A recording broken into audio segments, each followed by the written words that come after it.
my beautiful friends, my name is Anna. Welcome to my kitchen, and today I'm going to show you how to make the perfect all-American burger. This burger is juicy, it's flavorful, it's not dry by any means, it's not tough, which can happen a lot in burgers. It is just the perfect burger. And since 4th of July, it's just around the corner, I figured that I would show you how to make it. I'm also going to show you how to make my secret burger sauce, which is not so secret because I'm sharing it with the whole world, but it is my secret burger sauce. It is a showstopper. Just wait and see. Once you make it, you're going to love it, and you're going to be making this sauce every time you make burgers. It is made with ingredients that you already have in your fridge and pantry, and there's nothing better than that. So for the ingredients, let me show you what you're going to need so we can get started. For my secret sauce, you're going to need some mayo, you're going to need some Dijon mustard, a little bit of ketchup. If you don't have Dijon mustard, if you don't like it, you can use regular yellow mustard. I personally don't like mustard that much, and Dijon is the only one that I like.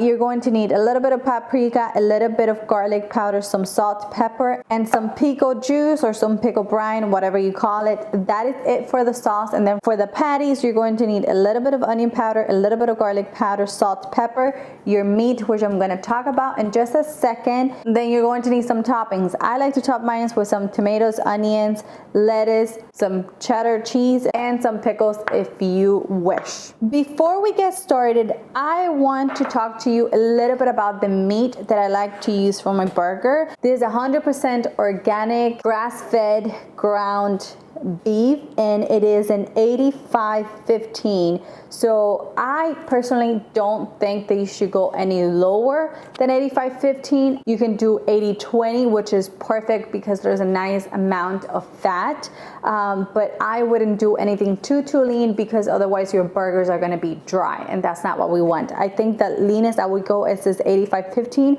and that's because that's how this one comes, and it is perfect. If you can pay the extra $1 or $2 to get the 100% grass-fed ground beef, I recommend you do so because it is tons of a difference, especially when it comes to burgers that you really want to let the meat shine. Something like this is absolutely perfect. I get mine at Aldi's, and it is, well, this one is the family pack, so it has a little more than a pound. It's almost 1.5 pounds. The other one that they have is same one, but it comes 1 pound for $4.99, which to me is a fantastic price because my regular supermarket sells it for about $9 a pound for the grass-fed ground beef. So that's what I wanted to mention. For spices, I know, like I said, since I'm using such a good ground beef, you only need to use salt, pepper, but personally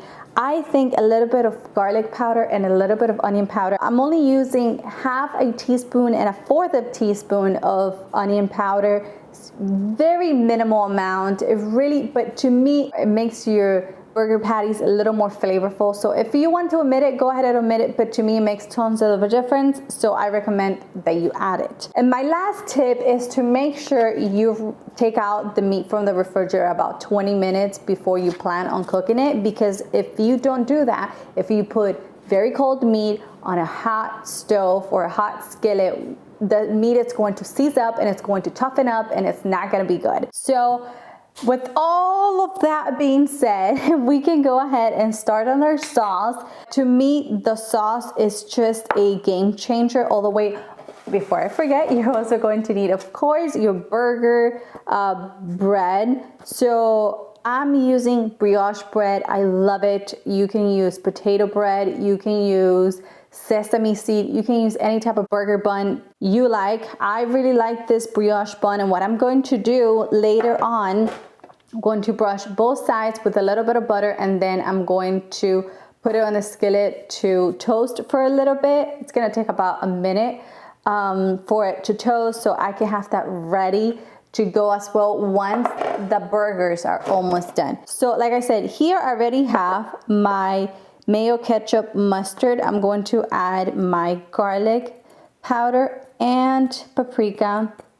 Trust me on this. This sauce is phenomenal. It is so darn good.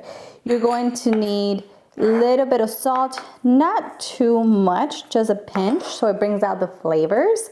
Going to need some black pepper, about that much. And then I like, little secret, I really dislike pickles. It's not my favorite thing, but I love to use pickle brine or pickle juice in different things. I love to marinate chicken with it. It tenderizes the chicken and it is so good. So I like to add about, I would say that was about maybe half a teaspoon of pickle juice. And now we mix the whole thing together. Trust me, you really don't taste the pickles if you're like me and don't really like pickles. It just really gives it a nice little touch. Okay, let's see. It really is the perfect burger sauce. So our sauce is done and that's exactly what we need so it can be ready by the time the burgers are done. Okay, so I already have a cast iron skillet coming to temperature. I put it on medium high. You want the skillet to be really hot so you get a nice sear on the burgers. Of course, you can make this on the grill if you can, if you wish. Now, with a paper towel, I'm patting some of that extra liquid that the meat might have. That way it can properly sear because the juices from the meat will prevent it from giving it a nice sear. Now, let me mix this. I'm gonna mix the onion powder, garlic powder together. I'm just gonna do it with my finger. Okay. Now what I'm gonna do is add it all to my meat, and now very quickly and gently I'm going to massage the meat for a few seconds. I just want the seasoning to be incorporated. I mix it just a little bit. Another thing, if you touch the meat too much, it will toughen up the meat. And I like to add the spices into the meat instead of just sprinkling on top. The actual burger in the middle is not really flavorful. It's missing flavor, so that's why I like to add the spices to the actual meat, if that makes sense. I have my kitchen scale. You do not need to do this at all, but I like to make sure that all of my burgers are about the same size. So I want these to be about 6 ounces. Like I said, you don't need to do this. I just like to make sure that all of my burgers are the same size. Now we form it into a bowl, right? And then we make it into a patty. I like to make mine a little flat. That way it cooks faster. I'm gonna clean my hands so I can season both sides with a little bit of salt and pepper. Now we season the outside of the burger with salt and pepper, and you want to make sure that you add the salt and the pepper right about when you're going to cook it. Don't add it too in advance. Okay, salt, generous amount of salt. I have my cast iron skillet ready to go. It is quite hot. I'm only gonna be making one patty at the moment because there's no one else here. So I'm gonna put it right in there and I'm going to cook it for about 3 minutes on each side. It should be about 160 degrees in temperature. Okay, flip the burger.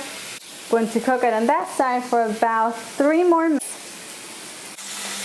Okay, so the burger is looking fabulous. I'm going to add the cheese and I'm gonna let it melt and then we're done. My burger is done. The cheese has melted and I'm going to show you how I like to put it together. So the top bun, we're gonna put tons of my secret sauce. Don't be shy with it. It's what makes it absolutely scrumptious. Okay, so that's the top bun. Now, the bottom bun, we do a little bit of lettuce on the bottom. We got our burger right on top. Add some tomato. Just like so. We add a little bit of red onion. Okay, you can add pickles if you like pickles. Like I said, not a huge fan of pickles, so I'm not gonna add any. We close it and look at this thing. Isn't it beautiful? Isn't it amazing? Look at that. You cannot tell me this is not the best burger you've ever seen. The meat, I can see it's nice and juicy. The cheese is melted. We got sauce, tomato, onion, lettuce. Perfect, perfect, perfect burger. Going to go ahead and cut mine in half so it's easier to eat. Okay. Oops. Let me see. Look, look at the inside. It's still, I don't know if you guys can tell, but it has a little bit of pink in the middle, which that's how I like it. I don't like it to be overcooked. So to me, this is perfect, the perfect burger. Of course, I'm gonna try it because it wouldn't be me if I didn't. I'm gonna go right in. There's a big burger, so give me a second here.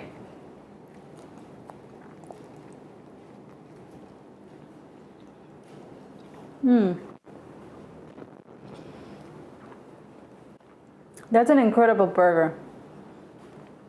The meat, hopefully I don't have stuff all over my face. If I do, doesn't matter. It means I'm enjoying my burger. The meat is so juicy, flavorful, because we did add a little bit of that onion and garlic powder. Trust me, it makes such a difference. You can hardly taste it, but you know it's kind of there in the background. It just gives it a little something else. Make sure you season it very well with salt and pepper. And the sauce just takes it like over the top. It is so good. I'm gonna go and enjoy my lunch. I'm just gonna devour it pretty much. I have some French fries already made. I'm gonna a little bit of ketchup. I'm gonna dip my fries in that glorious sauce. It's just phenomenal. I hope you guys enjoyed my perfect burger recipe. Don't forget to give me a thumbs up if you did. Subscribe to the channel. Remember, the full written recipes on my website, anitasdelightsrecipes.com. You can find the direct link to it in my description box. And I can't wait to see you in the next one. Bye-bye.